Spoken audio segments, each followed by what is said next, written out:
Good, good evening. We're going to call the Broken Arrow City Council meeting to order.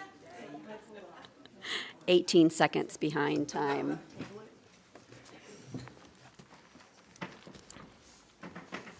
All right, we have invocation by Pastor Rich.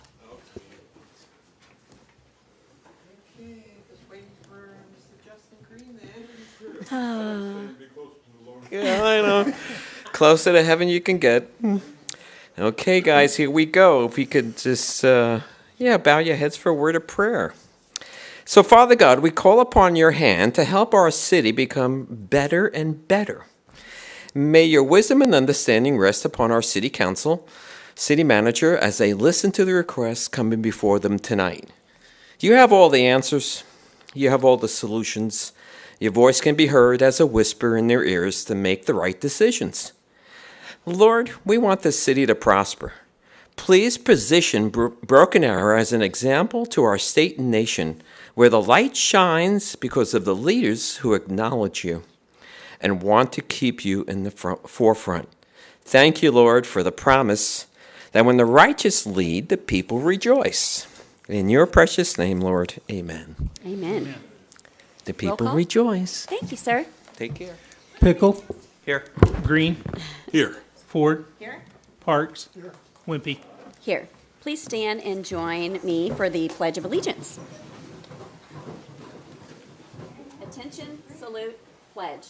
I pledge allegiance to the flag of the United States of America and to the republic for which it stands, one nation under God, indivisible, with liberty and justice for all.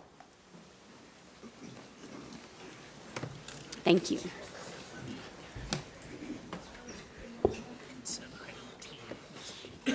Okay.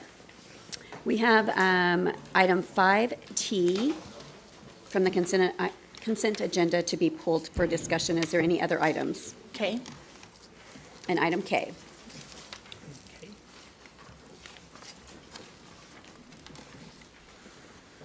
Entertain a motion. I'll make a motion that we approve the consent agenda minus item 5T and K. I'll Second. Oh, it didn't go. There it goes. It's going to be Roll double call. quick night.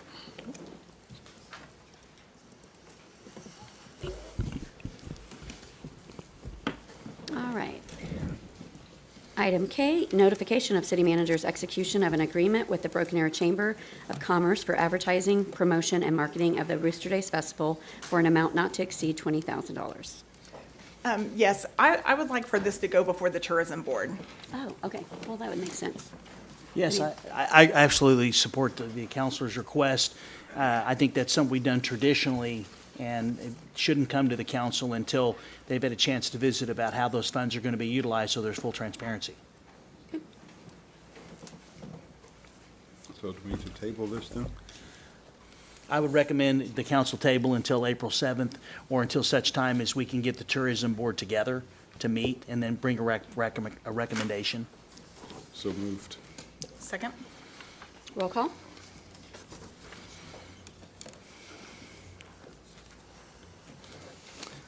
Pickle. Yes. Green.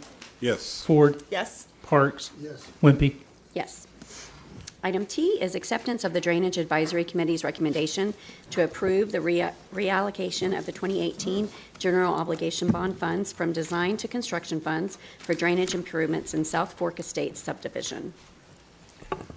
Mayor, We had an, yeah, yeah. you just had a citizen. that yeah, wanted to we just speak. have a citizen that would like to speak on this item. Jason Langley?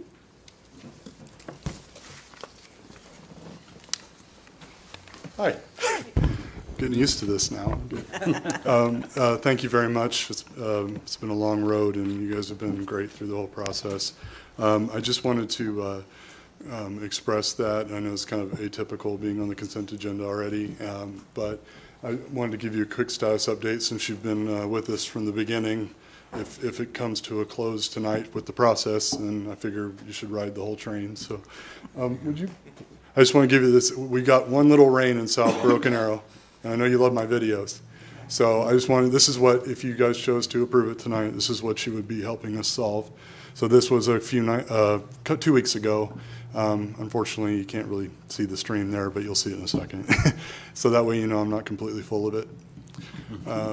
But this is the only substantial rain we've had in the last couple weeks with the mitigation measures and everything in place. And this is Mr. Benuzzi's yard, and it cuts, then flows into mine, as you're very well aware. So I just wanted to make you aware that we're still dealing with the issues, and confident that the resolution that everyone in this building, including Mr. Schwab here, Mr. Eloquent, Mr. Schwab, helped us get some resolution.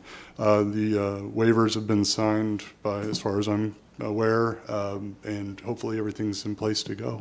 So I just thank you for engaging with us in the process and making it happen and being and listening. So, and also thank you for the South Broken Arrow Home Depot. I appreciate Yes. that as well. Thank you, sir. I'd say thank you for coming and being here. You are one of, in my ward, and we're actually neighbors across the street there, but I appreciate you being willing to, work with us through the process. I know we've had a lot of staff dedicated to this project and trying to make things go smoothly as possible for you guys. So thank you for your willingness to work with the city and continue to make this happen. It's always great when the city can work with our residents and we can come to a solution. And there. even though it took a while to get there, we got there. So glad we got there. Okay. Agreed. Entertain a motion to accept. Make a motion to accept item T, 26-363. Second? Roll call.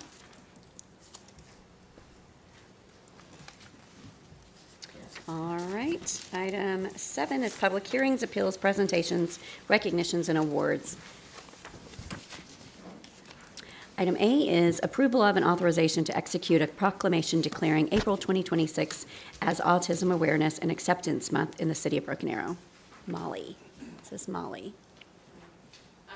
Oh, hi. Do you want to come on down and share with us?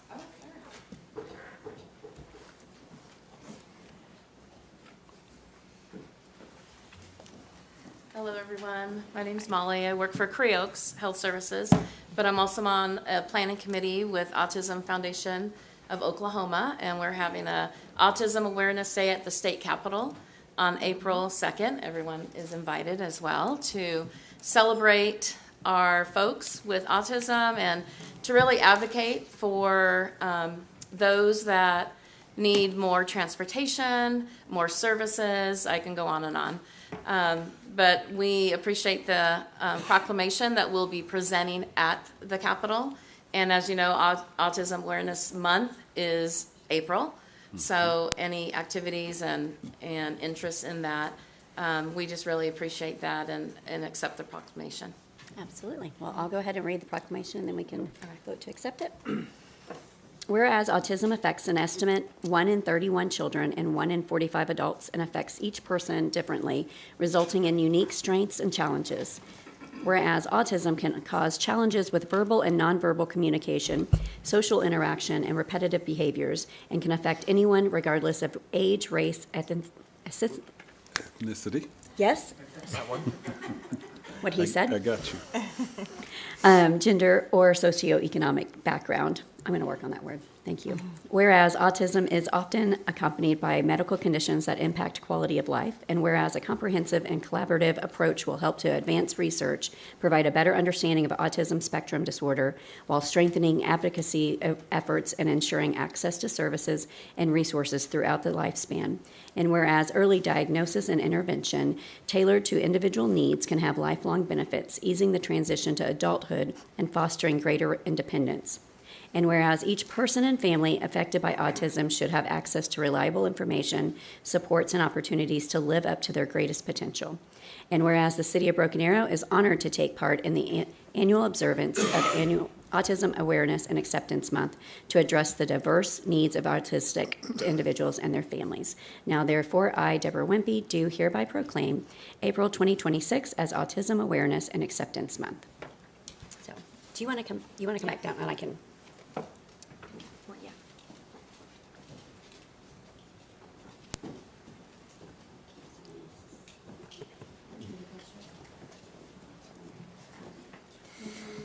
I'll take it.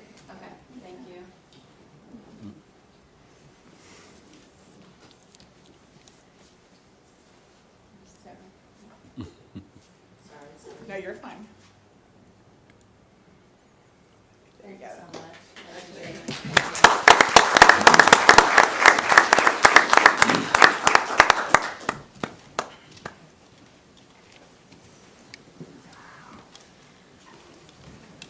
Entertain a motion to approve. I'd make a motion that we approve the authorization to execute a proclamation declaring April 2026 as Autism Awareness and Acceptance Month in the city of Broken Arrow. A second? Roll call.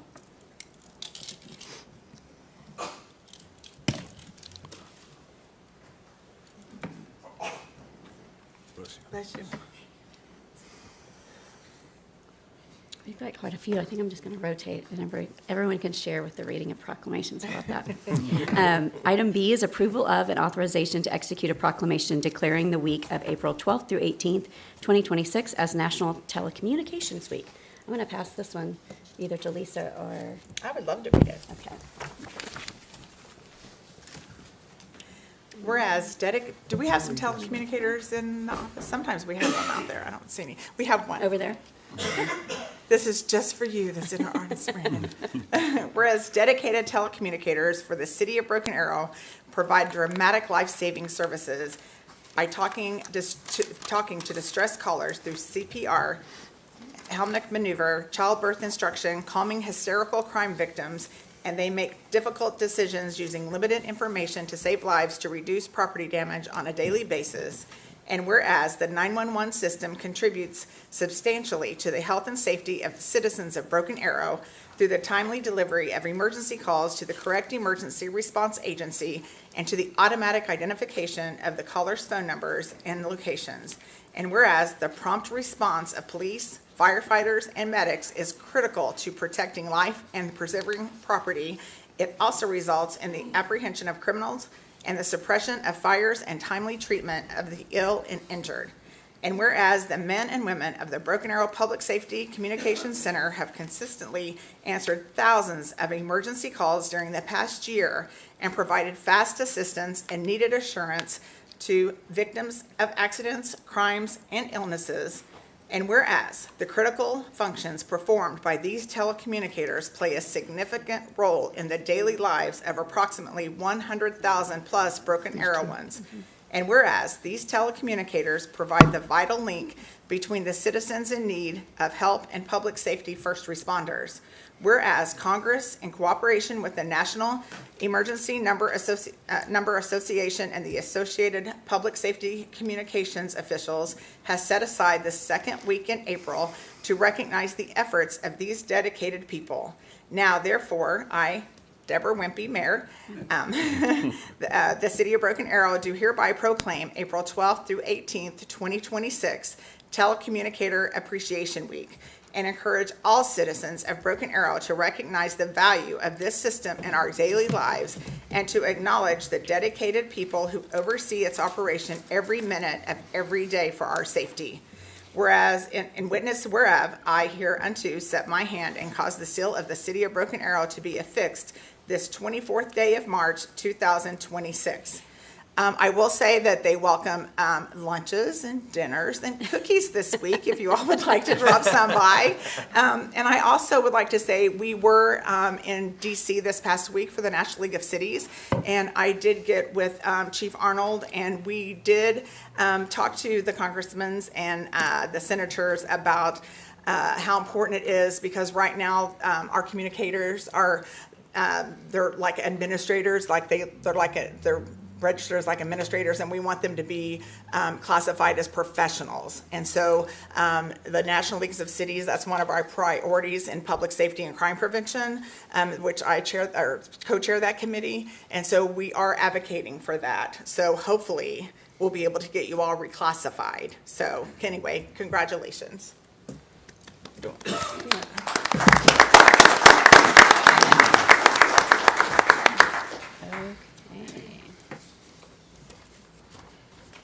I just realized the other two proclamations were on consent agenda, and so, sorry. Next time. You can read all the whereases next time. Super fun. Item C, Do presentation. we need to vote on that? Oh, yeah, we do need to accept it. I make a motion that we accept the proclamation. Second. Just moving right along. Roll call. No, I'm ready. Item C, presentation regarding road closure of Houston Street from South First Street to South Sixth Street in association with the Old Town water line improvements. Charlie Bright? Mayor, Yes, sir. do you want to present that to We give anybody it from? to Brandon, we do have Oh, a wait. communication. Oh, that's right, he is here. Brandon, would you like to come down Come and on get? down, Brenda.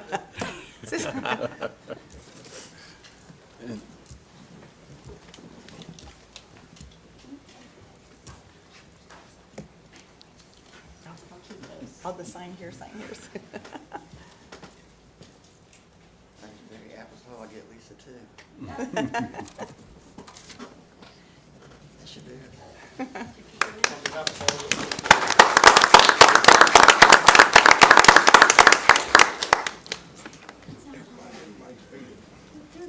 No, we're fine. We're fighting over the thermostat back here, just like at Tell home. that to everybody who's fanning out there in the crowd.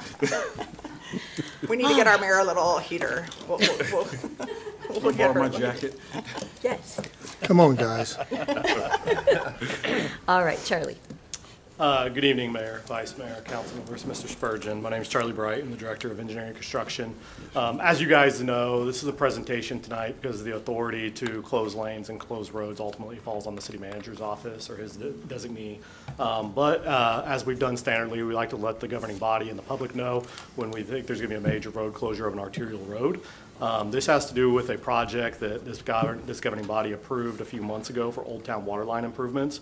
We're actually doing the improvements themselves with our crews in-house, but then there's some drainage work that follows up that we've paid and hired a contractor to do that follows up our crews. Tim Robbins and his group are doing an excellent job.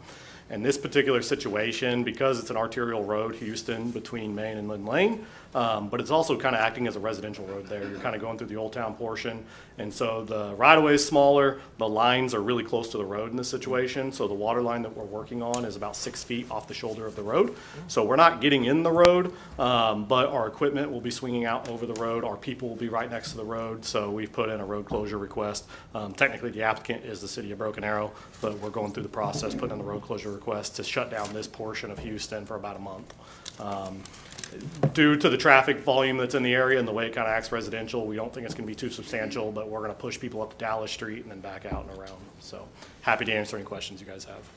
Are there some of those houses have entries on that street, is that correct? Yes, sir. We've, our teams are coordinating with all the people that live right there in front of it. They'll be able to drive around the side and get into their house. Okay. It's just to avoid constant traffic. But if our operators see one vehicle get into their house, they'll stop, let them drive by. It just won't be a constant volume. So, Okay. Anyone else? thank you. Thank you, Charlie. Item D is presentation, consideration, and acceptance of the City of Broken Arrow annual financial statements for year 24-25. Cindy Good Arnold. evening, Cindy Arnold, Finance Director. Jake Winkler is here from our Roach and Associates, and he'll present a brief presentation of the audit report for the city's financial statements for FY25.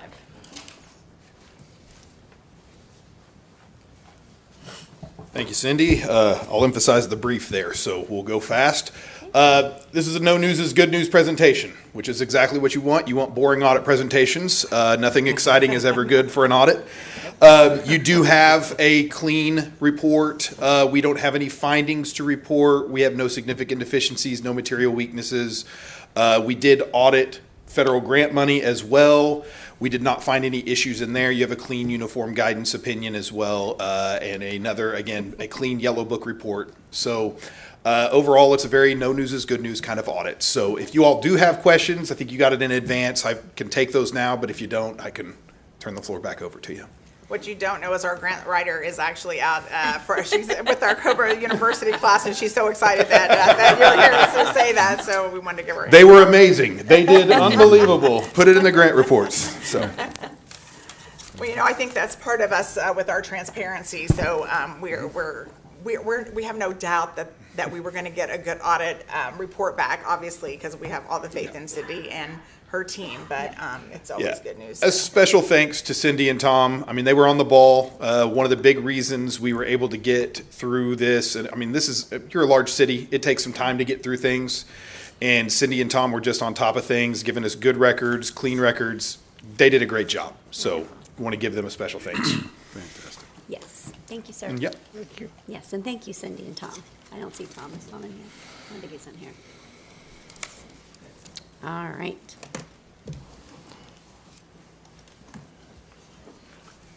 And that was, there's no Mayor? action that needs, yes, I think you need to take a vote to we need to accept it. accept the presentation. I'll make a motion to accept the annual financial statements for fiscal year 2024, 2025. Second. Roll call. Item E is update on the 2026 general obligation bond package. Mr. Spurgeon. Well, good evening, Mayor, members of council, and those in the audience today. I would like to take this opportunity, Mayor and members of council, to recognize that we have our COBA U class with us. COBA U stands for Citizens, City of Broken Arrow University. It's our leadership program, and we have the attendees, and I'd like for them to stand up to be recognized, if I could, please.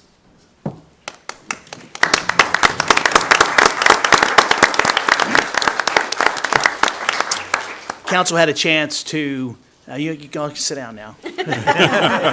Council had a chance to have a short reception with those individuals, and these are the future leaders of our organization. And it's very heartfelt that the council members take the extra time to engage with the leadership. And these are the individuals that in some way, shape, or form, more than likely will be leading the departments in the future and dealing with future bond packages and helping formulate the projects, working with the community and the transparency that we always try to put forth. And so it's a little bittersweet because this is the last update that I'll be given to the city council before the actual April 7th vote. And it's hard to believe that this process actually started with the first meeting amongst the city management team and finance in September of 2023, when we sat down and we did the proverbial backwards planning on when we wanted to recommend to the governing body that we would take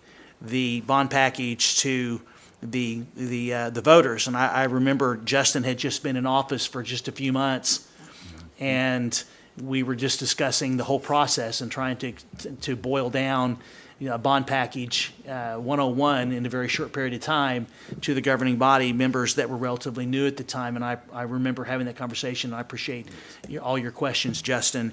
It is an incredible honor to say that we're just really 2 weeks away from taking the 9th bond package to our citizens in the last 30 years to give them an opportunity to consider projects that are going to continue and maintain the great quality of life that exists within our community. And I think it's important because there are some folks in our communities that seem to want to think that the city hasn't always been transparent about this process. So I think it's important to share just a reminder is that we began the public education and the engagement on this well over 2 years ago.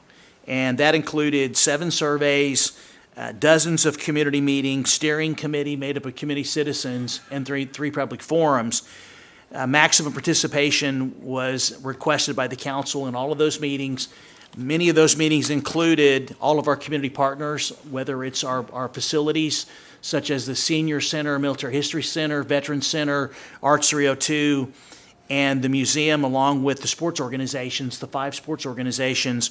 I believe there was representatives in many of those meetings to engage with the council members about the potential projects that they felt should be considered. And what is really exciting, and I love to use the word is exciting because there's so many amazing things happening in our city, is that in this package that the voters are going to consider in just 2 weeks, there are nearly 130 projects or initiatives that are going to help build upon the great quality of life, because we already are a great city. There's no question about that. It's not proclamations that this council passes.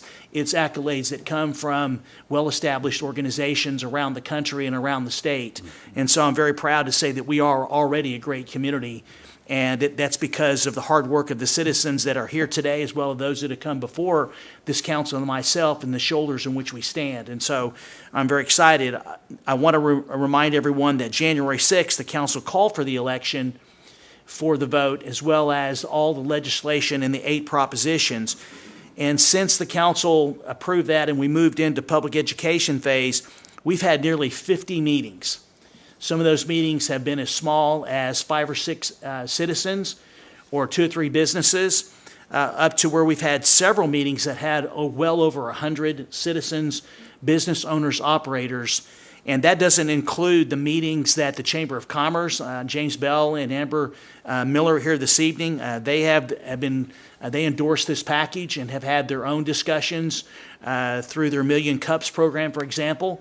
And they've gone out there because they, being our partner, understand the importance of maintaining a great quality of life. It doesn't include the 1,400 residents that, in addition to that, the sports organizations, the other stakeholders, the many of you are on the boards of the various organizations that also have a project. And so I'm proud to say is that there have been probably, I would say, well over 2,000 citizens that we've had a chance to visit with about the public education and the importance of this project. And I just want to mention that we still have 15 meetings left between city employees. We have the 2 public forums, to be held on March 26th and April 2nd. And so there's going to be more opportunities. And I was pleased to say that last week the voter's guide went to every household that I believe within the community to give residents the information. I remember, for example, in 2018, I took mine with me to the polls, and so did several other residents, is that when they went in there to make a decision, is they had their guide with them, and that was the whole purpose of providing that guide, is to give residents the opportunity to be well informed when they went into the polling place and made determinations on those 6 propositions, as well as the residents will have the opportunity to do in just 2 weeks. And so I want to take this opportunity, because it is my last time, to thank the council for your vision, number one. Secondly, to the directors, specifically Charlie Bright and the engineering construction team. They did most of the heavy lifting and with the estimates and coordinating all the information for the council and myself. Aaron McCulloch, our communications director, and his team, and also all of our partners, from the school district to the Chamber of Commerce to the sports organizations, city facilities. Everyone participated in this and helped come up with this package that I believe is truly community-driven. And so we're going to finish strong with our remaining meetings, answer the questions that the public has to make sure when they feel comfortable that when they go to the polls on April 7th, they will have all the information they need to make an informed decision on the bond package. And so with that, I'll ask for the final time, does anyone have any questions? A little dramatic there, but it's hard to believe that it started almost 3 years ago. And here we are with just 14 days left, and I couldn't be prouder of the leadership of this organization and the staff, as well as our partners. And our community has responded very well. And I will say one thing, amongst the people we've been in front of, the support for the propositions has been overwhelmingly positive. You've been to many of those meetings, the responses, the understanding of what it takes to maintain a great quality of life. I think our community has shown that in the past, and they've shown that during these meetings how important it is to basically to seriously consider packages of propositions that are going to maintain the great quality of life we have. Absolutely, and I think Councilor Ford is about to remind everyone To turn the page. Don't forget to turn the page. Flip the ballot. I think everyone's done a great job, and especially you, Michael. Your heart and soul has been into this for 2.5 years. I don't know how you you are energetic anyway, but like I know your battery is going to run out April 7th at about 9 o'clock. But I know the whole council, we really appreciate your dedication and your work and your whole staff on this. And its success is because of your hard work. And I really I do feel confident that we've given the citizens everything they need to know to make a good decision. Yes, thank you, ma'am. keep thinking you're going to run out of words, but no, you just. Well, my goal is, as I say, for my entire career, at 6:58, to know that we did everything we could. Yep. Absolutely. We appreciate that. Yep. Thank you, sir. All right. Like I lost track where we were. Item 8, citizens' opportunity to address the council on general topics related to city business or services. Reminder, no action may be taken on matters under this item. We have one citizen signed up to speak. Jill Hatfield.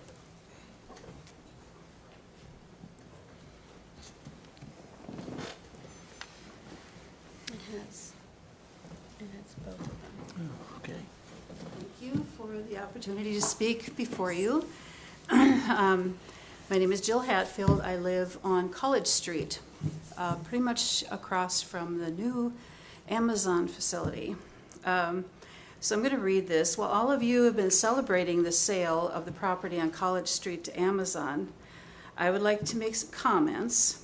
I'm wondering how you would feel if your home was directly across and or just down the street from this business. Well, that's me and several other homeowners. After selling my home in Colorado and renovating the home that we had used as a rental, renovated for several thousands of dollars and a lot of work, I find myself now having to deal with large, noisy, earth-moving machinery which starts at about 7 o'clock in the morning. And to that, we have trucks speeding by our houses, which will inevitably do even more damage to College Street, which is already in need of a repair.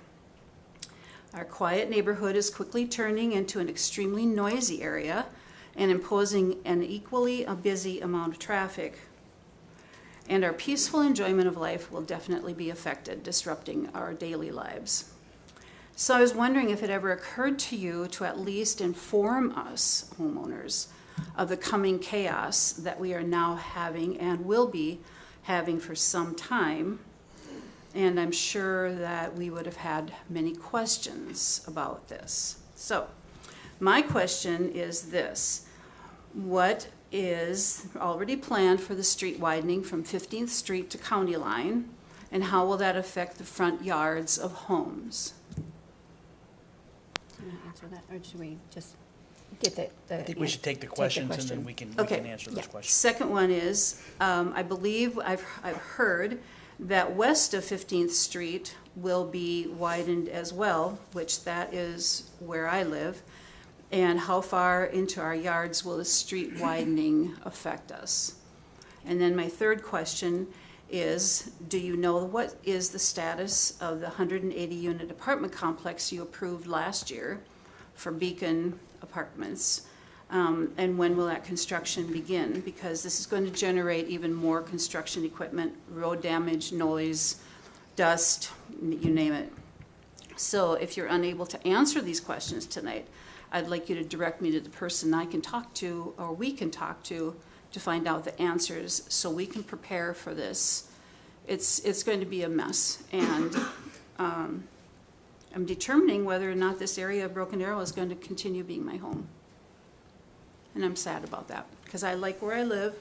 It's kind of a rural area. We have people with chickens, we have people with sheep, we have people with dogs and cats and horses, and I just want to know if you can tell me something. Thank you. Curtis, are you able to, or who needs to take? Kenny? Actually, we got the questions, and then what we'll do is Mr. Schwab and I'll talk, and then one of us will call her back and let her know, and then we'll Okay, update the council. that's perfect. You have my phone number on that form? Yes, ma'am. Okay, I And appreciate it. you'll give Thank us a you. copy of the Yes. response. I have a copy of the questions if you want those. Would you like that? Sure. Okay. Thank you. And can we also be sure to address the comment about us not telling them ahead of time because we didn't know ahead of time because it's not an item that come before council? Can we address that now, or does that need to be addressed later? I think we can address, I think I can have Rocky address that. I mean, actually, I think that'd probably be good to at least address that one. Yes. For everyone that's Because watching. I've got that question a lot. Yes. Okay, thank you. Mm-hmm. Good evening, Madam Mayor, Mr. Vice Mayor, members of council, City Manager, Mr. Spurgeon. I'm Rocky Hinkle, Community Development Director. If memory serves me correctly, this piece of property was rezoned to industrial light back in 2020. So at that time, there would have been public notices that would have went out to the citizens within a 300-foot radius, and yellow signs would have been posted in the yard alerting them of the public hearing at the Planning Commission for them to speak in favor or in opposition of it. At that time, it was approved and then moved to the governing body for approval. At that time, again, the citizens would have had an opportunity to address the governing body with their concerns or their favor for the project. Do you know, at the planning commission, did anyone speak against it? I'd have to look at my notes, but I don't believe anyone spoke in favor or in opposition of the rezoning. But that is why the citizens, in this case, the property owner, was able to develop this project site by right because it had already been zoned 6 years ago. Right. Thank you for that, because a lot of people think that every sale of property in the city comes before the city council, and it does not necessarily come before city council. If The it's majority already doesn't. That's zoned correct. the appropriate way, it can be sold. Just like an individual can sell their home without coming to the city council, someone can sell their property without coming to the city council. Correct. Can I ask a question, Mayor? Rocky, would you explain what by right means? It means that the zoning is already in place for that piece of property, so they have the right to develop that property under a use that fits that zoning. So since it was zoned to industrial light back in 2020, the purchaser of the property intends on building this Amazon business, which is a use that fits the industrial light zoning district. Another follow-up question, Mayor. Yes. So if by right, they still have to submit plans, building plans, and they have to follow our codes with regard to building, but in terms of providing notification, they have the right to do this. They submit their plans, we approve their plans, and then they can move forward with the actual construction of the Yep, facility. you're 100% correct. So they still have to go through our development process, which means they have to meet our engineering design criteria manuals, all stormwater regulations, federal, state, and federal, state, local regulations as well before this project is accepted, and they are able to move forward with construction and at the end of it receive a certificate of occupancy, Just like every development. like every development that goes through our process. Correct. Thank you. Okay. I just didn't want people to think that we weren't being transparent, because there was nothing for us to present, Yeah. Yep. unfortunately, in this case. All right, Thank you. thank you, Rocky. All right, item 9 is general council business. 9A, consideration, discussion, and possible action for approval of an authorization to award to the lowest responsible bidder, Builders Unlimited, Inc., authorization to execute a construction contract for the Kenosha Sidewalk Project. Travis. Good evening, Mayor, Vice Mayor, Council, City Manager. Travis Small, Engineering Construction Department. Happy to be here tonight to present the possible award of the Kenosha Sidewalks Project. Currently, the sidewalks along Kenosha from approximately Sycamore to Narcissus have a gap in them. Staff, at request of management above us, looked at designing a project, and we brought a consultant on board to design a project and worked with the Union Pacific Railroad to put plans together to fill in that gap. In early February, we advertised the project for bid. March 10th, we opened bids. We received 4 bids. The lowest responsible bidder was found to be Builders Unlimited with a bid of $324,239.76. And the engineer's estimate for the project was $382,184.00. We do have 2018 bond sidewalk funds as well as street sales tax available to fund this project, and I'm happy to answer any questions you might have at this time. Any questions or discussion? I'm just excited about this. This will really make it the walkability great connection between like Rama and Walmart. That's where the gap is. And I only know that because about 2 or 3 years ago, I don't know how long ago, I actually walked that, and I'm like, we don't have a sidewalk here. So it's been a long process, I know, because the railroad takes a while. So I'm so excited to finally be able to award this. And I don't know if anyone else has any discussion, but I would move for approval. I'll second. All right, roll call. Thank you, sir. You bet. Item B, consideration, discussion, and possible approval of and authorization to execute and publish a notice of availability of the annual audit for fiscal year 24-25. Cindy. Good evening again. The Oklahoma State statute requires publication of a notice of availability of the annual audit, and this is just the requirement. This will go in the newspaper, just saying that's available. And staff is recommending that the City Council approve the notice of availability. Wonderful, thank you. Thank you. Any questions or? So if someone wanted to see it, it would be like at our reception area? And it's going to be online too. It'll be online tomorrow morning. Oh, okay. All right, we have a motion, second, roll call. Item C, consideration, discussion, and possible approval of PUD 2644-26 for Elijah Fields 3. Rocky. Good evening again, Madam Mayor. PUD 2644-2026 is a request for a major amendment to PUD 306 on approximately 53 acres generally located at the southeast corner of Tucson and Garnett Road. The property is partially developed as a single-family residential subdivision. PUD 306 and BAZ 2050 were approved by City Council on June 2nd, 2020. With this major amendment, the applicant originally requested 3 preliminary changes to PUD 306. 1, to increase the maximum number of dwelling units allowed from 182 to 186. 2, allow for potential development of approximately 2-acre commercial area at the hard corner of Tucson and Garnett Road.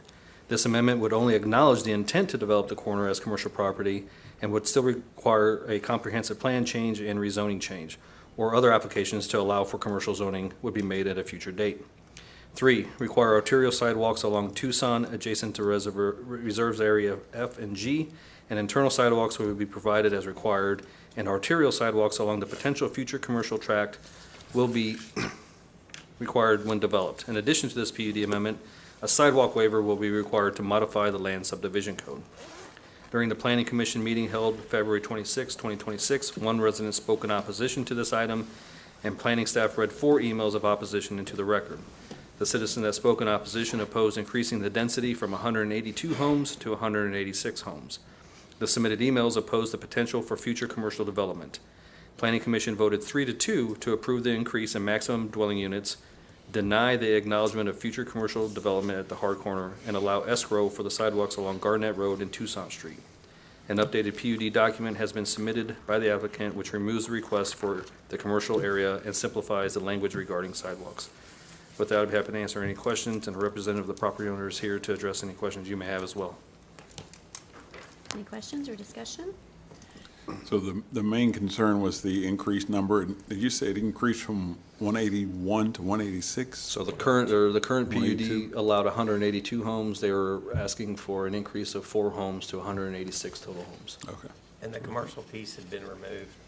It was just identified as a future commercial area. Okay. It would still, if it were approved, it would still have to go through a comprehensive plan change and a rezoning request change as well. Any other questions or? So right now it meets the comprehensive plan, but if they change anything in the future, it'll need to have a vote to change the comprehensive plan. For the commercial component, correct. Okay. So Planning Commission recommended to waive that piece in the PUD, so not even identify that in the PUD, so that means at a future date, the property owner could come back and still go through the process of requesting a comprehensive plan change and a rezoning request to change it to commercial. Thank you, sir. Entertain a motion? I'll make a motion to approve. Second, roll call.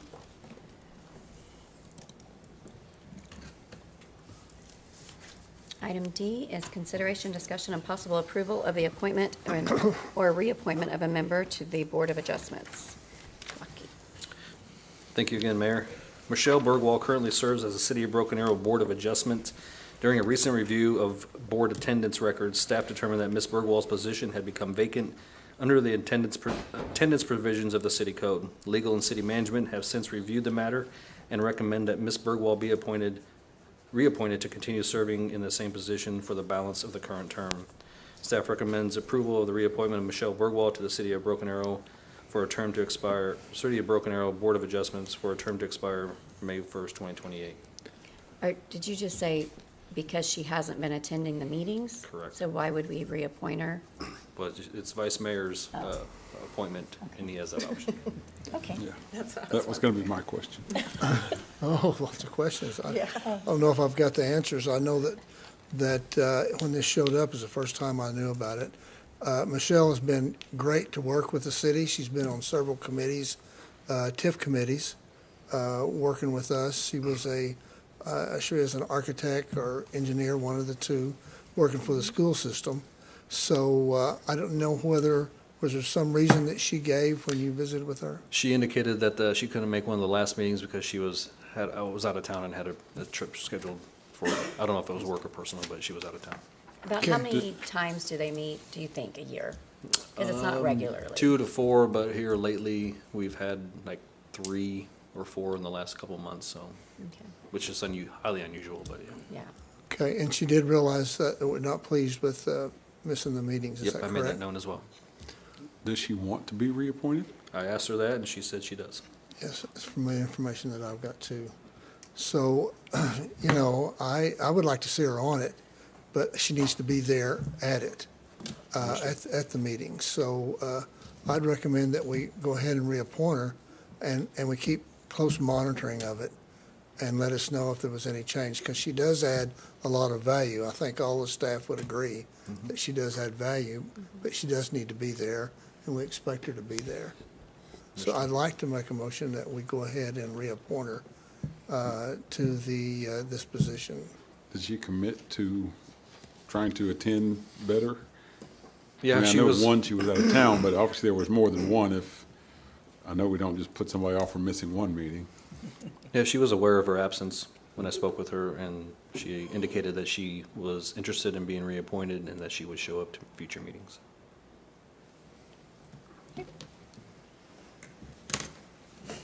All right. Well, I'll give it a shot. I'll make a motion that we reappoint her to the Board of Adjustment. Second. Roll call. Item E, did I skip one? No, I didn't. Yep, okay. Thank Item- you all. We'll watch it. Yeah. Item E, consideration, discussion, and possible modification to request to appear forms and guidelines for the city council meetings. Trevor? Thank you, Mayor, Vice Mayor, Council, Mr. Spurgeon. Council last had updated our request to appear before council forms and guidelines back in 2021. In addition, the city has adopted the Standard Code of Parliamentary Procedure by Alice Sturgis, which is the 4th edition, to govern all of the rules for our meeting. Those rules provide that the chairperson, in this case for this body as the mayor, has broad power and discretion to manage public meetings. These proposed guidelines that we have for your consideration this evening basically just make it very explicit, and so folks who do sign up can understand in clear language what the powers of the mayor have in running the meeting. These include the power to interrupt or terminate public comment if it's necessary to maintain order, efficiency, or safety of the meeting. The guidelines were also consolidated to have one that would apply to both City Council and Planning Commission and our other boards. We did get feedback from Bob Goranson, and we made the changes that he had requested to clarify some of the form questions that he had. And so the request to appear forms have been updated to reflect these new guidelines. And so I'm happy to answer any questions you might have about these requested changes. Any questions? So our forms really hasn't, our procedure hasn't really changed. We're just putting it in print. Is that what you're saying? Yes, ma'am. Okay, but I know the planning commissions has changed some, probably to mirror more of what ours looks like. Correct. City council, okay. So does it stipulate anywhere on there whether or not it is a requirement to allow public comment? It does not. That's at the discretion of this body. And so if you're making the guidelines, if you want to make the decision to have no public comment, you certainly have the power to do that. That's not a requirement under Oklahoma law at this point. There is legislation before the legislature in this session that does have some requirements, and so that could change depending on what the legislature does. No, I'm not opposed to public comment. I just want people to understand. I know sometimes people may get upset or bothered by public comment or lack thereof public comment, but it is not a requirement. It's something we do out of transparency and our desire to hear from our citizens. But some folks think that it is a requirement that we have to listen to every person who comes before us, as long as they want to be listened to. Even when everything's being repeated over and over and over again. Mm-hmm. Yes. Okay. Any further discussion? No.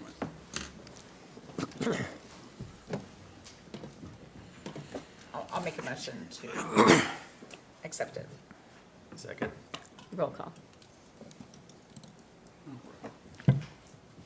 All right, item 10 is preview ordinances.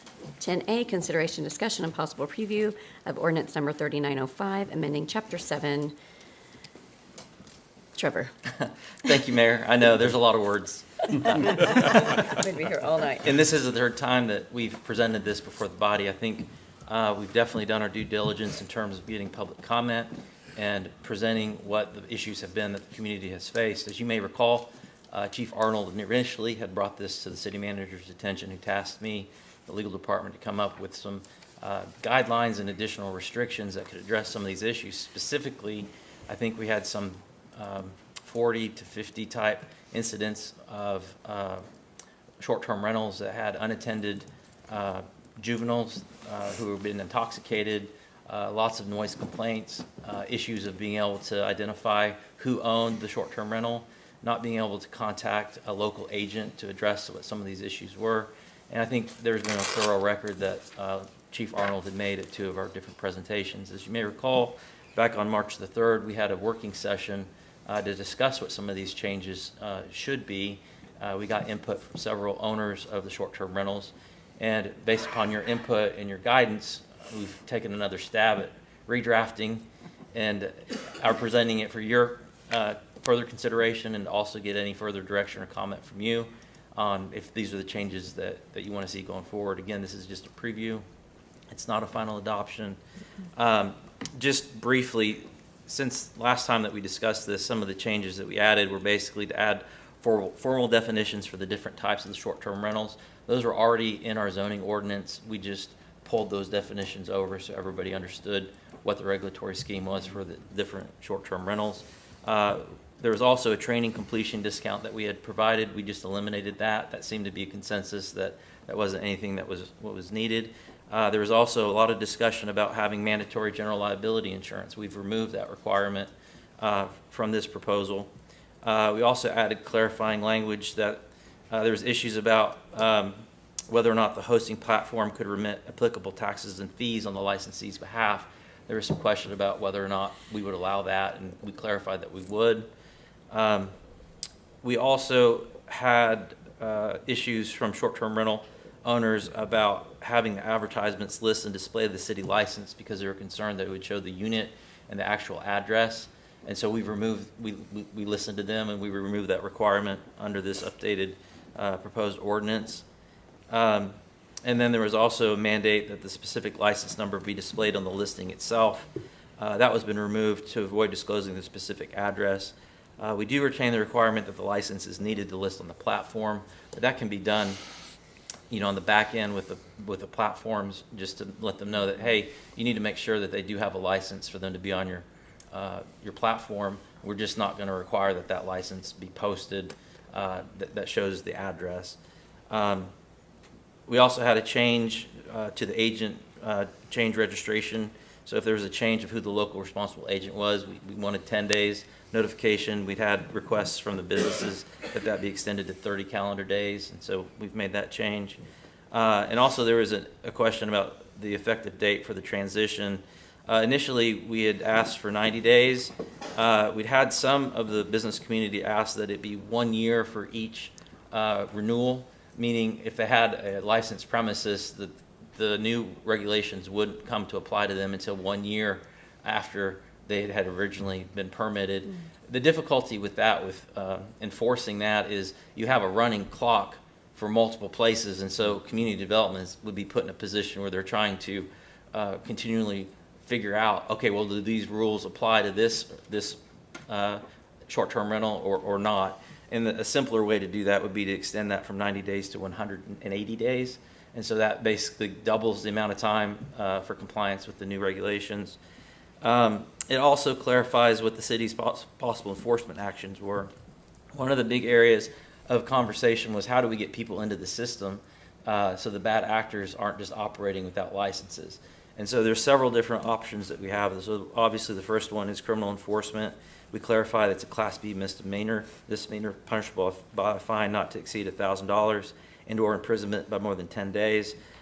We also have civil remedies and penalties under the zoning ordinance. And then also one of the primary issues that we had with enforcement was out-of-state owners that we were having difficulty getting jurisdiction and service of in our municipal criminal court. So one of the options that we have is actually go to civil district court and file an injunction and a cease and desist order. So the argument would be they're operating without a license improperly, would go to a district court.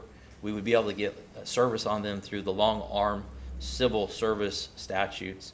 And then they either, if they don't respond, then we can get a default judgment against them and then go and enforce that on the property. And then if they do, obviously, we now are, in communication with them to get them licensed. Obviously, any of these proposed changes are at your discretion or your direction. And if there's additional different changes that you would like to see made, let us know. We certainly will make those. But that's the status of where we are now. And going forward, we'd just like to get your feedback.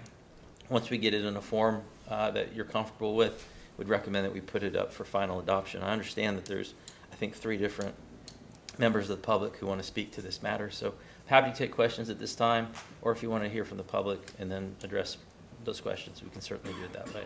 One of my concerns was us not being a court of record and that it wouldn't have any meat in it. It sounds like you found kind of a workaround on that.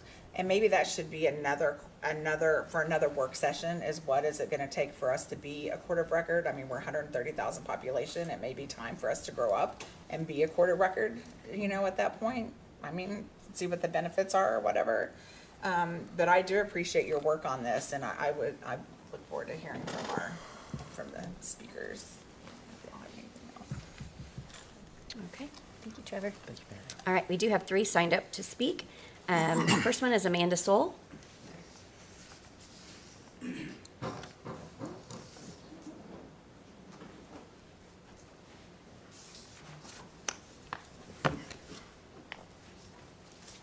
Hello. Hi. Hello. Good evening, Mayor and council members. My name is Amanda, and I'm with the Space Place. We're one of the first short-term rental properties that was licensed in Broken Arrow, and we've been operating since 2022. Thank you for the opportunity to speak tonight. We support the city's goal of protecting neighborhoods and addressing nuisance properties. Responsible short-term rental operators want the same thing you want: quiet neighborhoods, local accountability, and meaningful consequences for bad actors. The Space Place is a family-oriented, space-themed experience designed for families and children, not a party house. To the best of our knowledge, since operating in 2022, we have had no guest police incidents and no large disorderly parties. That record is not luck. We've heavily invested in prevention. We require a 2-night minimum stay. We clearly communicate our occupancy limits, quiet hours, exterior cameras, and our use of technology that alerts us to possible noise or occupancy violations. We use a smart lock that tracks our activity, our door activity. We have a property manager who lives 5 minutes away. That's me. And I lost my spot. We're also piloting AI-based alerts to help identify suspicious door activity early. I also want to make one important point. Remote ownership is not the problem. Local accountability is the issue. Our owner is remote, but we have built the kind of local oversight the city is asking for. We have nearby management, active monitoring, and clear house rules and systems designed to prevent problems before neighbors or police are ever affected. My purpose tonight is to not oppose reasonable regulation. My purpose is to ask the city to clearly distinguish between licensed operators with a strong record of prevention and illegal or repeat problem properties. The operators who follow the rules bear the cost of licensing, monitoring, local management, and safety safeguards. Illegal operators do not. That allows them to underprice the market and make it harder for the responsible hosts to survive while still maintaining the property and being good to their neighbors.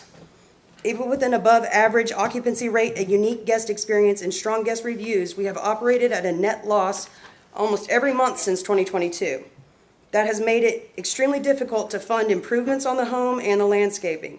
When additional costs are imposed on compliant businesses while illegal operators remain active, the burden falls hardest on the people who are already following the rules.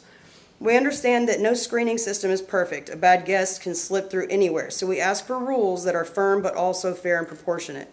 Please reserve the strongest penalties for unlicensed operators, serious violations, and repeat problem properties. One bad actor should not end a responsible business overnight, but operators who knowingly continue illegal activity illegal activity after notice should face real consequences. We support strong enforcement against illegal operators, including platform cooperation, meaningful daily penalties, and other lawful tools that actually interrupt ongoing illegal operation rather than allowing fines to become just a cost of doing business. If stronger remedies such as liens or utility-based enforcement are legally available, those tools should be aimed at operators who ignore notices and continue to operate outside the law. I'm almost finished, promise. We want to continue being part of the solution. We want to operate responsibly, respond quickly, invest in safeguards, and be good to neighbors in Broken Arrow. Please give the city stronger tools to deal with the illegal operators while protecting licensed businesses with a clean record that are doing the best they can to operate responsibly. Thank you all for your time. What was the name of your location again? The Space Place. We're off of Dallas Street. Thank you. Before you go, sorry, No, if I can just ask you, I'm just getting clarification. I appreciate everything you said. I think that's what we're trying to do here. But Yes. Is there something that you've heard that you're in disagreement with? Because I couldn't really tell. No, sir. Honestly, Okay. I've just been given a new job role and responsibilities, and I'm the face for Space Place, so I'm here doing my job duties. So, you know, Just clarifying. yeah, I appreciate it. Thank you. I would agree with her. I really do feel like it's the people that aren't following, that aren't licensed and stuff, and that's who we need. The whole reason we're doing what we're doing. Yeah. I agree with her. If I can, Mayor, in response to that very eloquent statement, after the work session, there were 3 items really the council members asked us to consider. Enforcement obviously was one of those 3. And Trevor and I specifically spent a lot of time talking about what is the most effective way, because it's really not about those that are in compliance, but you have to have rules and regulation as the residents spoke about, to deal with those people in anticipation that there are. And I ask all the questions about the utilities and other opportunities. And Trevor, and I want him to expand upon this, we believe the best way to go about those that refuse to register, and those that can't stay in compliance with what we have are some reasonable regulations. There has to be the proverbial consequences, and what is the best way to go about it that protects the city and it protects those, like we just heard, that are doing things well. And so I'd like Trevor to address a situation about what would happen if somebody wasn't in compliance, and how we go about trying to bring them in compliance, and ultimately what tools we would use.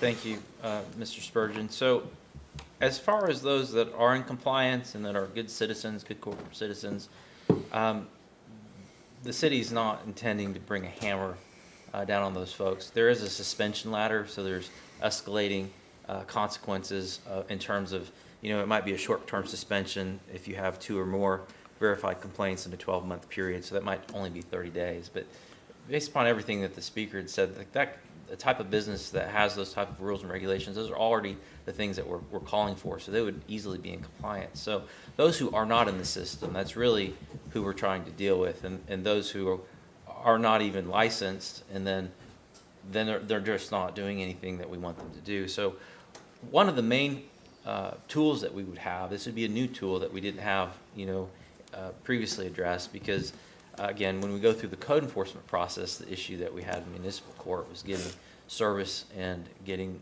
their attention. And so what we could do is, the first step would be to send a cease and desist letter. And so we would send that to the owner, if they're LLC or a corporation and they're licensed with the Secretary of State, would have this registered agent, and so that we would be able to get good process to them. If that gets ignored, the next step would be to get authorization from the council to file a district court action for a district court to file an injunction against the business at that property from operating in violation of our laws. And I believe that would be successful. If we can outline and show the case, we would have to tell the story.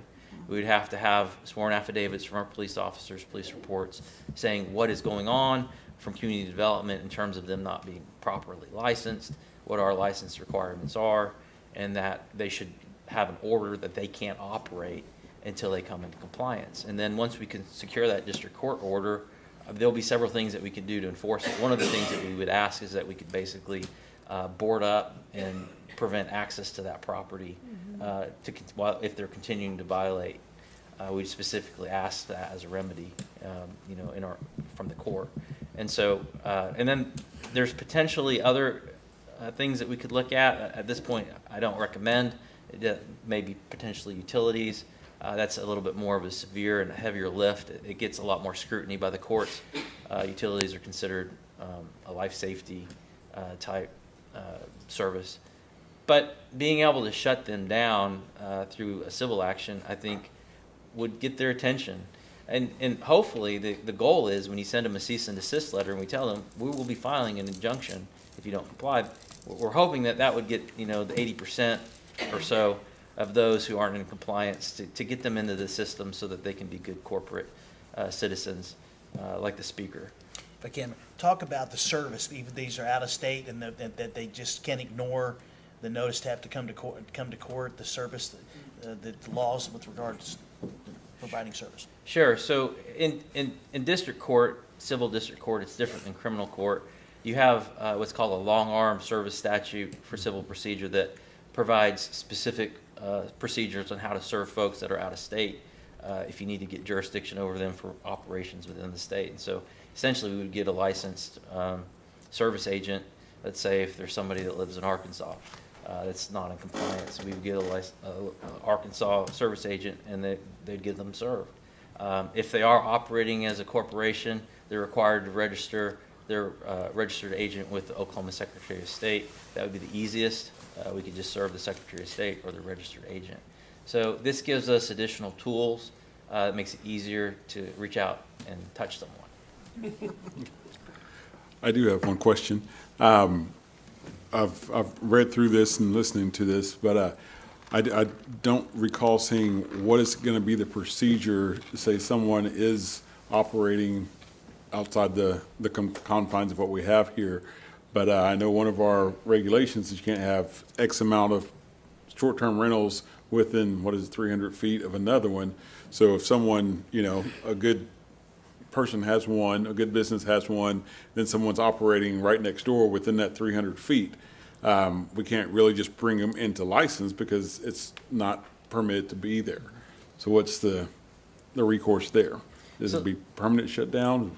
The last time we handled or addressed a situation similar to that was when we were going through the licensing of medical marijuana establishments. So we had that situation where you'd have a corporate citizen come and get licensed for a medical marijuana dispensary, and then you'd have one that would be operating without that license, and then the one without the license would come try to get licensed, and we would deny the license because there's already one there that was in compliance. And so at that point, our stance historically had been, you're not eligible for a license and you can't operate without a license.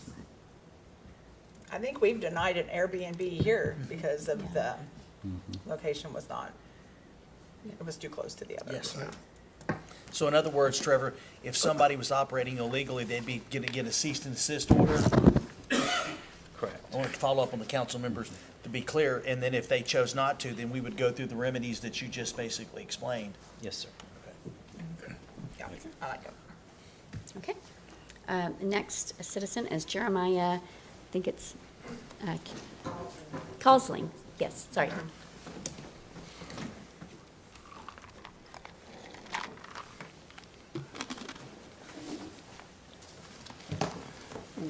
Good evening, Mayor, Vice Mayor, council members, and City Manager. First off, I want to say thank you for giving me the opportunity to speak.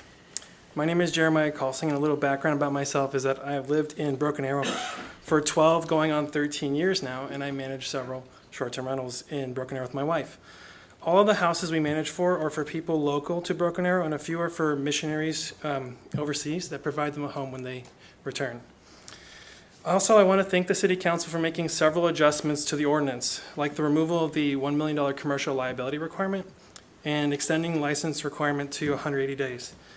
The first 2 points that I want to make today come from an ordinance shared from Police Chief Lance Arnold from the city of Plano, Texas. So Plano has a safe harbor policy.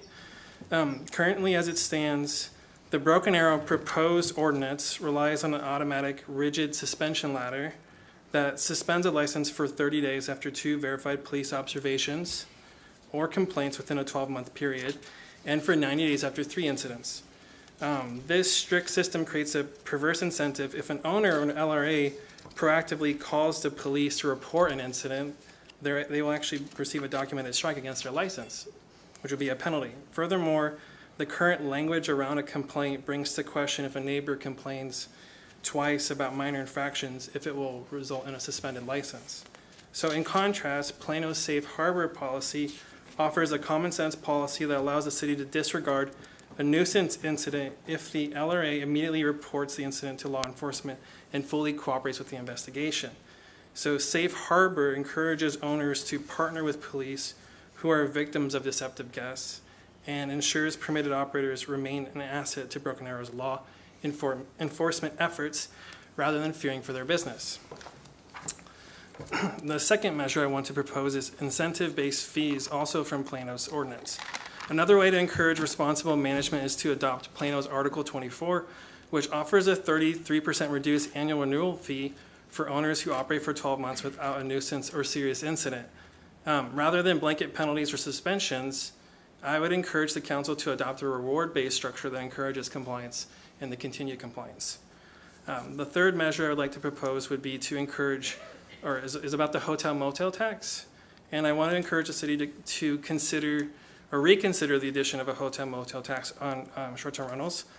Something the city council may not be aware of is that in late October 2025, Airbnb shifted the fee structure entirely to the owner. The change reduced revenue anywhere from 15 to 16% if the owner was unknowing, and average property revenues are down anywhere from 5 to 10%.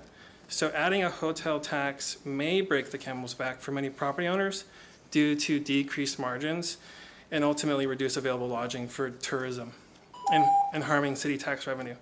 By adopting these common sense policies, we can focus on city's enforcement efforts on the true bad actors while allowing responsible permitted operators to safely thrive and support Broken Arrow's growing tourism. Thank you again for your time and your dedication to our community and for allowing me to share my perspective with you. Thank you. Trevor, on his point about the safe harbor, he made a great point about if you find out that there's something going on and you contact the police, Yeah. that's different than if, So the way the ordinance is currently written is it requires a verified police observation. And so that's defined specifically as a report by a responding peace officer that's supported by body-worn camera photographs, decibel readings, or other contemporaneous documentation that establishes that there was an enumerated nuisance behavior that had occurred at the location. Those enumerated nuisance behaviors are public intoxication, possession and consumption of alcohol by a minor, smoking of marijuana in public places in violation of law, contributing to delinquency of a minor, disturbing the peace, disorderly conduct, fighting in public, parking violations. So those are the actions that would be considered enumerated nuisance behaviors. So, but if they took place and the owner is calling us because they're taking place and they want them out and taken care of, they get penalized? currently, there is no exception on who calls it in. So to his point, if you wanted to add a safe harbor provision to encourage self-reporting, we could certainly entertain that. We could look at Plano's ordinance, and we could incorporate that in there if you would like. Because I would hate for the owner who sees an issue and reports it to be penalized instead. I mean, the person who just allows it, they need to be penalized, not the one that, in my opinion. I think that'd probably be similar to like our safe hotels, because I know the hotels are, when they self-report, they don't get dinged, Yeah. when the police come. So I'd be definitely open to that safe harbor if the owner were able to call and not a neighbor calling in, because I think that still solves our problem where, it's not affecting the neighbor. And we did have a very good conversation on the phone, Right, and I yes. appreciate that. And I did explain to him about the hotel motel tax, that Right. all of that goes back into bring in tourism, and so that was something that you weren't totally aware of, and so Right. I think we had a good conversation with that. But definitely, I would be open to that safe harbor, looking into that. And then what was the middle issue? The incentive-based fees, basically offering like a reduction in the annual fee for anyone who hasn't had any sort of And what incident. is the fee now? I'd have to defer to Rocky. Look at I our, believe it's 500. Oh, For the- 500? Yeah, annual, for the license. I don't know it offhand, but I'd look it up. He knows he pays. Yeah. He's like, it's $500. It's $500. Is that something the council would like for us to come back with a recommendation? I mean, that, if that's an incentive, but it doesn't sound like to me we're having problems with the people that are following the Yeah. rules. But the Right. problem is the ones that aren't complying already. How would So. we structure that with our schedule of fees? It's gonna be a sliding scale? Yeah, it would be a And- process. I think we'd have to look at the research and see Right. other communities and how they've done it, and then come back with the recommendation, and then that, you're correct, Counselor, they would be in the manual fees, because then community development would actually implement those fees if they meet the criteria. But if that's something that council's interested in, I think it's worth actually bringing you back a recommendation to consider. And my only other question about the safe harbor, is there a limit to, how many times the homeowner can call the police and like, oh, I got oxen free, I called, so this one doesn't count? No, I'm not saying in a negative way or you would do it, but I mean. Like you're it- booking the it party could- people and then you call in and say, yeah. I mean, I'm not saying that you guys, the responsible people would, but I can see some people be like, I'll rent whoever I want to, as long as I call the police, and no harm, no foul. You have to think about those things. Yeah. Unfortunately. You do. Right. I think the idea was that it would be that they would have to comply with an investigation and then also show that they were taking reasonable measures to prevent it from happening, and that it was just. Yeah, and if it was every weekend, there would Yeah, obviously exactly. be. It should yeah. be like an exception, so. So we need to include that in the language, Well, it's I think, definitely if things we to look into. consider Yeah. that. Yeah. Definitely things to look into, for sure. Okay. Awesome. Thank you, sir. Okay, all right, thank you. Thank you. All right. I'm still, I'm gonna say I'm still holding firm on the hotel motel tax, just to make that a record. Getting on the Jessica tourism Page. board.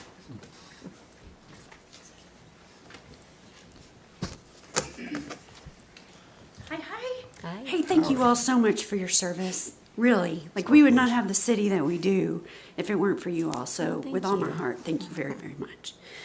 Okay, so I moved here at the end of 24. I bought a house, brand new, all by myself. I was so excited. Anyway, and I love my home, but I bought it intentionally thinking, I might one day move on up in the world a little bit and get a bigger one with pool in the backyard. And then if I do, then I want to use that as an Airbnb because I bought off of 81st Street. And while I have a huge backyard and I love my house, I did not look at an aerial map, and it's like being at NASCAR. I'm not putting money in my backyard, So I just want to make clear that, first of all, how can I get a copy of the ordinance? That's one question I have. And then, sorry, I'm looking here. Oh, yeah. I just wanted to say that it was the proximity of the amphitheater that, it's great for somebody who wants to have an Airbnb over where I am. So and there was another question that somebody asked, and I wrote it down, but I can't remember. So I just need a copy of that ordinance. And am I understanding that there is definitely going to be a hotel tax on Airbnbs, or is there already? Right now, some of them are already charging the hotel motel tax. Some of the brands or whatever, the Airbnbs. But I don't. That's what I'm pushing for because I'm on the tourism board, Hey, well, and appreciate it. 100% of that money goes back into bringing people to our city, which will bring more people to Airbnbs and the hotels. So. It's like free marketing. But I'm only one vote. vote. I mean, there's 5 of us, so. Yeah, sure. Okay, that was all. I just wanted to find out where to find an ordinance. And just to let you know, there's some little widows like me. I'm not really a widow, but, and this idea of being able to make some money off of my investment would be great, so. Okay. So you'd like a copy of which ordinance, ma'am? The ordinance on the Airbnb, everything, is it just all proposed right now? Well, there's one currently in place. There is. Yes, there is one in place, and the city clerk, if you wait till the meeting's over, the city clerk can take your information and we can get you a copy. Awesome, okay, thank you. Okay, we Yeah, can we've send got you it. one. Okay, I appreciate it. I wanted to come because there are some in my neighborhood are like totally against this, and I'm not one of them, obviously, so. Okay, thank you so much. Wonderful, thank you. Mayor, I want to let you know Rocky did have the dollar amount. It's $515 for a renewal fee. $5.50. You've been shorting us $15. Just kidding.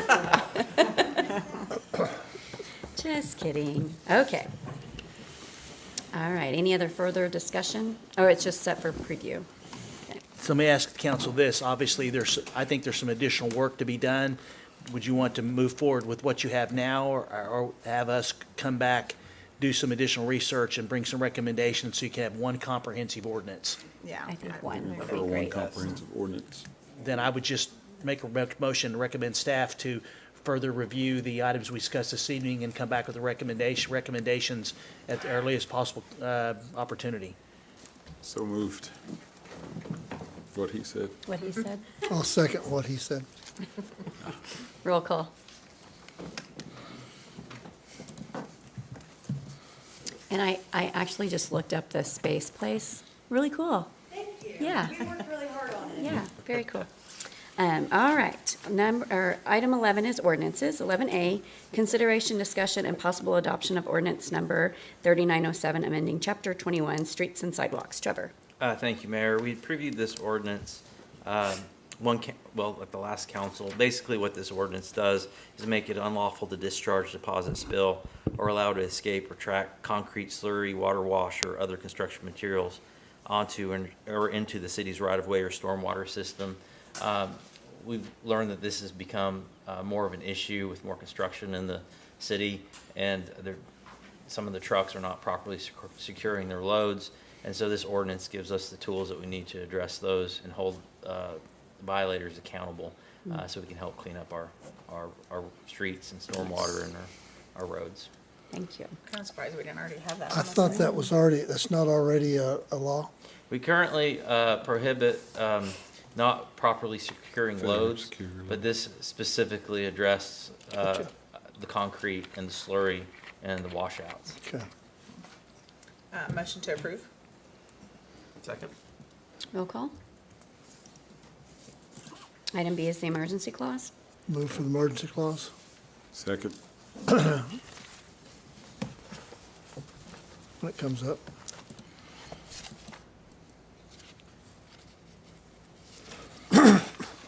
All right, remarks and inquiries by governing body members. Well, we all just got back from DC. It was kind of a cool time to be in DC. I feel like, yeah, barely. We barely made it there and we barely made it back. I don't know if anyone's traveled lately, but it's not fun. But it was kind of a cool time to be in DC because one of our Broken Arrow residents became our Secretary of Homeland Security, which is really cool. And so we were there during his confirmation committee hearing, which was a little rough to watch, but yeah, so that was kind of a neat time to be in DC. And there's a lot going on in our state as far as our congressman and our senator, and so lots of movement going on. And so meeting with each of our legislators on the Hill, you can tell they're all kind of, where are we going, what are we doing, is staff coming and going and everything. So, but it was another great conference. So, anyone else? Yes, I had a comment, follow-up to earlier comments, and I had, as a vice mayor, one of my jobs is to go to the INCOG if the mayor isn't able to go. So last month she wasn't able to go, and she sent me in her place. That was good. I always enjoyed being in INCOG. What I run into, though, was, first of all, I want to really compliment again the staff. You know, I've been on the council now for 44 years in the Planning Commission, and I've been through a lot of elections. And I've never seen a staff together work as hard as this staff has in this bond election. It's just, it really makes me as happy as it passing, you know, to see so many people working together. In so doing, when I went to the meeting, some of the people I was sitting next to were representatives from Tulsa, and they were complimenting the city of Broken Arrow because they've been following it. They've never seen a transparency of that magnitude in any type of bond issue, and they learned a lot from the bond issue. Now, I gave the credit, I should have given it to all of you, but I gave the credit to the city manager. Because he's been such a leader in the years that he's been here. But I was just taken back about they all knew exactly about a bond issue and what they were, the transparency. So I was just really impressed. So staff, thank you very much. You've really impressed me, and I know the whole council, and especially the city manager. I appreciate it. Appreciate it. Anyone else? I would just like to add the Broken Arrow Youth City Council went as well and represented Broken Arrow very well. Be very proud of that, and also it's a lot of work, and for our chaperones that went, Lori Hill and Michael Gottfried, big kudos to them as well. Yes, absolutely. And the Vice Mayor takes our seniors to Arlington Cemetery because he was an old guard there. And what a priceless experience that is for our seniors to have that tour with you, sir. Thank you. So, Appreciate it. all right, City Manager. I do, Mayor. I have 4 things. First off, I want to thank Mrs. Hatfield for her questions, and we'll get back with you with the answers to your questions. And secondly, just to notify the council that the fiscal year 2027 budget process has started. This week is actually budget week, and next week as well, as we begin to finalize the recommendation that we'll be submitting to you later this spring for your consideration. Secondly, I'd like to recognize Cindy Arnold and the finance team for the results of the audit. Obviously, it's very clear that once again, we've met all the standards and expectations that we should as a community with regard to our finances and the accounting. And so thank you, Cindy. I really appreciate all that you and your team do very much. Cindy will be here 8 years next month. Wow. And so Time flies. Just very proud of all that she has done and her entire team. Mm-hmm. Also, I wanted to mention that as a part of the amphitheater partnership we have with Wagner County, there was some agreement was made that for a period of time they would share their portion of their sales tax when the amphitheater eventually opens up, and in return the council agreed to actually do some improvements on 209th south of 101st. Mm-hmm. And also that we were going to do work on Evans Road from Highway 51 to 101st. And the street department director, Tim Wilson, informed me today at the library that essentially the work is completed. They were doing the striping on 209th when I went out there late this morning, and his team is wrapping up on Evans. And so I've already seen some posts of folks very appreciative of the work that's been completed. So if you're out that way, check out both of those roads. Those were previously county roads that the city accepted as a part of the partnership we have with Wagner County for the amphitheater. And so I want to recognize Tim and Zach for all the hard work in getting those done, which at this particular time, in terms of work for the amphitheater, the only thing that's left for the city to complete is actually tying 43rd Street, which is east of Rosewood, tying that road together. As the council knows, we built the road just short of the railroad, and we're waiting to get the final approval from the railroad, and also to finalize negotiations for the right-of-way between the two property owners on the other side of the tracks, which, according to Charlie Bright, is going very well. And hopefully we'll wrap that up. And then once that's wrapped up and we define where the road's going to go and we work out those issues, then the right-of-way is done. Then we can actually start the work on the other side. Then the railroad will coordinate with them to completing that. I don't believe that it's going to be done before the first concerts later this fall, just because the timing, which means we'll be using Gary Street as the ingress-egress for a short period of time until such time as we complete that road. But it's been amazing to see everything that we've done. And I just wanted to mention the hard work of our folks to do those two roads, which benefit the entire part of that part of Wagner County and Broken Arrow. So that's all I have, Mayor. I think I forgot to mention we've got a Fire Station number 8 groundbreaking coming up next Monday, so very cool for the city. All right. We do have an executive session, so entertain a motion to go into a brief recess. So move. Second. Hinkle? Yes. Green? Yes. Ford? Yes. Parks? Yes. Wimpy? Yes. Call the Broken Arrow Municipal Authority meeting to order. Roll call. Hinkle? Here. Green, Here. Ford, Here? Parks, Here. Wimpy. Here. Are there any items to be removed from the consent agenda? Make a motion we approve the consent agenda. Second. Oh, sorry. Lisa.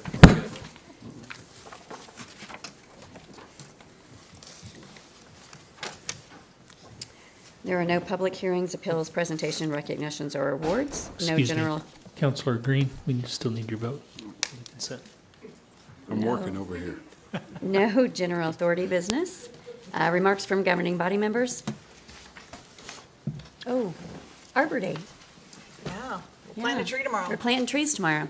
Yes, It's gonna be 90 degrees. it's going to be great. It's gonna be great. It's going to be great. Remarks by city manager? I have none, Madam Chair. Okay. There is no executive session. Motion to adjourn? So moved. Roll call.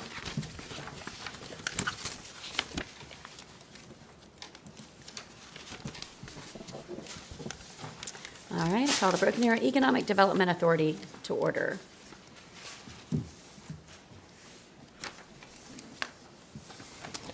Pickle. Here. Green. Here. Ford. Here? Parks. Here. Wimpy. Here. Are there any items to be removed from the consent agenda? Make a motion to approve the consent agenda as it stands. Second? Roll call. There are I no, would, I would like to make one comment. It's not relative in terms of your decision, but I wanted to mention on item number D, if I can, real quick. I was thinking about pulling that off, so I'm glad you're saying that, yeah. So just for the council or the authority, is that obviously in 2023, the voters overwhelmingly approved the renewal of the franchise with PSO for electricity, and as a part of that, that included increasing the franchise fee by 1% to be dedicated for economic development. And this is one of the first applications that we had. And the way the process works is that anytime there's a request, it has to come before the council and or the authority. And so they requested some assistance with actually unexpected work that needed to be done in regards to the ONG line that's underneath Elm Place. And so they requested the funding and then determined that it wasn't necessary. And so actually, I wanted to be just clear, transparent, is that actually what was approved, now basically we're just closing this out. So they didn't need the money after all. I had That's to read right. that twice. I'm like, what? Yeah. Yes. Yeah. They didn't need the money? Yeah, that was good. That was good. all right. Item 6 is general authority business. Item A is consideration and discussion of economic development briefing sheets for the first quarter of calendar 2026. Travis Stevens. Excuse me, Councilor Parks, we need your vote on that consent agenda. I decided yes. Gotta think Thank you. about it. It's pondering. Hi, sir. Good evening, Chair, trustees, city manager. Great to be before you tonight. My first economic update, so I'm honored to have this opportunity and join this discussion with you guys, and happy to answer any questions you may have. Like I said, this is our first update. I want to just kind of give you a little context on what we're calling these briefing sheets and how we got here. Christy McLean from the TED team, she joined TED. Actually, today was her 6-month anniversary, so kudos to her. I joined TED about 3 weeks after her, and one of the things we quickly discovered as we were onboarding and acclimating to our new roles were these economic development agreements and how vast and complicated they were, and pretty intimidating, actually, when you kind of start reading through them. And so as we tried to wrap our hands and heads around these things, I think, and I'll give all the credit to Christy, she's done most of the legwork on these. We came up with the idea of these summary sheets, and it was really to help us and organize it to where we could quickly understand if we want to go back and find something, get through these amendments. And then at the previous council meeting, Councilor Green said, hey, I'd like an economic update. Where are our updates? And so we said, hey, we've got these excellent briefing sheets we just put together for ourselves. We can share these with city council and the trustees of Beta as well. So keep in mind, this is our prototype, our first run at these. So happy to take feedback, anything you feel needs to be added or included in these. More than welcome to incorporate these moving forward. So just real quickly to go through the structure. I don't know if you guys have access to these on your screen, but or have had a chance to read through them. So this is just the Reader's Digest version of these EDAs. A who, what, when, why, how. Quick reference guide. So quickly at the top, you see parties. So it's just who's involved, who's the developer. Obviously, the city's a partner in these as well. The key dates and deadlines that we need to know, are the developers sticking to them? What's on the horizon? And just the numbers. As you read through an EDA, it could be 20 pages and a lot of text, and those numbers just kind of jump off the page at you. So we thought, oh, this would be a great thing to summarize city obligations, developer obligations, who's doing what, who's accountable for when things are supposed to take place, the clawbacks and default mechanisms, what happens if they don't live up to their end of the bargain, and then the summary, which is really just a catch-all of anything we wanted to include as well. So as we dig in, Hackberry Market, if you'll realize, or as a reference, it's south of the Creek Turnpike, just off Aspen. If you drive out there today, you see a big dirt field with some parking lot paved and a big sign that reads future site for Home Depot. Hobby Lobby is part of that as well. As you just kind of read through the summary, you'll notice that it is a TIF district. You'll see all the numbers there, how much square feet is required, the total investment of the project. And I will just kind of, as far as an update of, I think what everybody really wants to know as far as timelines, Hobby Lobby has mandated to the developer that they be up and running before the Christmas season this year, and Home Depot should be shortly right behind them as far as a open date. There are a bit of moving targets, so we don't have the exact dates yet, but I'm sure those will be coming out shortly. Next, we have Adams Creek. This is just east of Lowe's on Hillside Drive. If you've driven out there, the thing that people keep remarking is how quickly this is going vertical and how quickly the walls are going up. Their completion deadline, if you look at that, is not until May 31st, 2027. They haven't told us this, but just looking at it, it looks like they're going to be way ahead of that timeline. City obligation, this is a sales tax rebate, TIF as well. So the great thing about this structure, one thing just real quickly on these EDAs, and what's helpful for these summary sheets is no EDAs are alike. Every one is unique and different, and so we feel like this is a really good, helpful way to just kind of recognize that as well. This project is also ahead of schedule. As far as any updated news, we have been told that a restaurant is pending on one of the out parcels, and the developer's really excited about it, but they haven't told us which restaurant that is yet. They just said it was a big one that the community will really appreciate. So we're excited to hear what that will be shortly. Next, Aspen Ridge, that's the research development just off north of the Creek Turnpike, again off Aspen. A lot of activity out there if you drive out there. A lot of dirt being moved. So Freddy's, the foundation, I think was poured last week. You can see that coming out of the ground. 168 unit apartments. If you look behind research, you see mounds of dirt and lots of heavy equipment being moved for that project. They just finished a 4-unit commercial building that's will soon be ready for occupancy. Sign for a car wash will be coming out of the ground pretty soon. And then the developer has indicated to us that they are in talks with 3 different restaurants, that they only have room for 1, I believe, but they're zeroing in on who that's going to be as well. On Peak Development, right across the street on Aspen, just to the west, a lot going on out there. I will tell you the goal out there was a couple new restaurants and the recruit a mid-tier hotel. Progress so far, as you guys probably are aware, if you've obviously seen a McDonald's out there, you can see the building. It's going to be coming online soon. 7 Brew is in the development stages just south of McDonald's, and then a credit union just south of that. Also, the foundation has been poured if you go out there and look as well.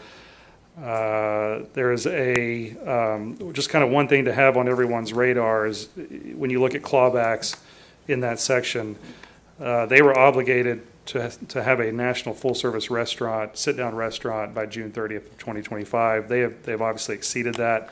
So that just triggers, if we so choose, the city could buy that property back, turn around, work with a different developer in hopes to get that restaurant.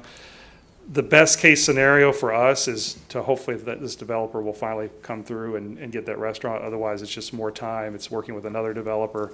Yeah. But I do believe we're probably getting pretty close to that window as far as allowing that developer to continue that. So that may be a clawback that we utilize here pretty soon. Shops at Aspen Creek. This is immediately east of the Warren Theater. This is really the only EDA that's still kind of in the pre-development or pending stage. The rub on that is the developer has been communicating to us. They have several let's call them just second-tier box retailers that are ready to go with letters of intent, but it's all pending on a big anchor tenant that everybody's, basically the other retailers have said if they come, we're coming. And so we have been told by the developer for probably about 6 weeks that this company, they have a committee. It goes through several levels of approval. It's on that last, whatever their highest committee is to approve this site. It was supposed to happen a couple times. It keeps getting delayed. The developer has assured us that it is happening this week and that we should know something this week, knock on wood. So the last one, I apologize, there was a duplication. Tiger Crossing, or next to last one, directly across the street from Broken Arrow High School to the north. As you drive out there, you see a lot of dirt moving as well. This is a much smaller, not just, let's call it a non-power center, but 7 pad sites. No reports on what type of business is coming in, but these are going to be more your donut shops, sandwich shop, insurance agent, kind of office space. And then lastly, we have Creek 51, which is the industrial park. There's three businesses operating now. A couple lots have been sold, and a couple more are still out there. The EDC continues to steer industrial projects there, as well as Aero Forge. So that's what we have to show if any large manufacturer wants to come to town. That's what we have to offer. So with that, happy to take any questions or feedback on what you guys would like to see in the future on these updates. So Yeah, I think this layout is great. It gives you quick information that is readily, easily to. Appreciate that. Yeah, thank you on that. I'm sure we can all say, we all get questions all the time, well, when's this coming? Yeah. How far is that going? If they get this, are you doing that? So this does help. I appreciate you guys taking the time to put this together for us. I did have one question over on Peak. I was driving by there today, and I noticed they have their McDonald's sign up. They have one of the really tall ones. I was like, I didn't know that couldn't remember if we allowed those or what the guidelines were on that. So I'm gonna have to defer to a sister department. So Rocky. Or brother. Or brother. I knew that was coming. I have 4 girls, so So when we go through the development process, we do review. They have to submit for a sign permit, and that's one of the review processes, and it does meet our sign code based on the type of sign they wanted to install. Okay. Good. And because the reason for that is because it's location near to the turnpike. So that way people driving the turnpike can see it. If you put a lower mounted sign, it wouldn't be visible from the turnpike, and people most likely. I think we had an issue with one across the street that they had to redo, but fantastic. We may need to remind the one that's being a little slow that we are the #1 best place to live in the state and the 12th in the nation. You better pick it up. Someone else is going to scoop in. Mayor, if I may? Yeah. So I wanted to talk to Travis, and I'm glad to have James and Amber here, this matters with regard to the entrance signage for Aero Forge. So a couple of years ago, council talked about, we shared some renderings and gave an approval, essentially. I'm going to bring that back to the council this spring and just reaffirm council's support of what was talked about, because now it's time to actually finalize and move forward, because we're essentially just about finished with the basic infrastructure that the council authorized a year and a half or so ago. And so I just want to make sure everybody is still comfortable with that design. I think it looked amazing, but we were talking about moving forward, and I said, since it's been a while, I want to bring it back to council. So I'm going to work with Amber and James and Travis to bring that back to you at some point, just to reconfirm council's desire to move forward. Okay, thank you, sir. All right. All right. Thank you very much. Travis. All right, remarks by governing body members. City Manager. Madam Chair, I just want to mention we had our community partners meeting today, and James announced that they'll be moving to their new office space later this week, and that they'll be operating next month. And so I'm very excited that they found a great place. A lot of work has gone into it, and very happy for them that they're moving. And I just can't tell you how much I appreciate him and Amber and their entire team and all that they do, in our partnership, and also their my thankfulness for their help with the bond package and not only being a partner to us, but also taking the initiative to communicate with their memberships the importance of the public education piece. And so I just want to say thank you to you, James, to you and your team. It's all I have. exciting to move, but it's a mess, so we'll be thinking about you. With that, we'll create additional space for the school district, and the superintendent and the president of the school board talked about the need for space today at the meeting, and so obviously they probably already have dibs on where everything's going, but it's really, really needed administratively, and so this is good for both of our partners. Okay. We have no executive session. Motion to adjourn? Second. Roll call.